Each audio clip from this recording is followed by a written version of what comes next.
এতে মুহূর্তে বিশ্বের নাম্বার 1 ম্যাজিশিয়ান হিসেবে পরিচিতি পেয়েছেন বাংলাদেশের এক যুবক মোহাম্মদ আব্দুল্লাহ আল ঠেলাগাড়ি।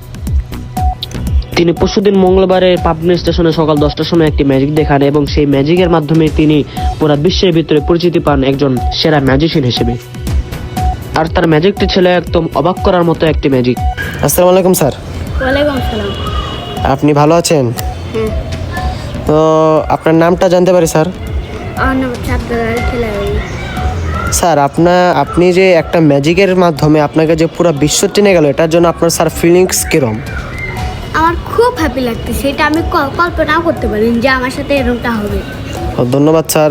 মানে আমরাও ভাবতে পারিনি যে আপনার এই ম্যাজিকের সামান্য ম্যাজিকের কারণে আপনি এত জনপ্রিয় হয়ে যাবেন। তো আপনার তো অনেক খুশি লাগতেছে না?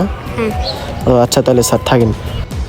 তিনি কিন্তু আমাদেরকে বললেন যে তিনি অনেক হ্যাপি এবং তার পরিচয় আমরা জানতে পারছি। তার নাম আব্দুল আল ঠেলাগাড়ি। তিনি পাবনা স্টেশনে থাকে এবং তিনি রাস্তায় রাস্তায় জাদু দেখায়।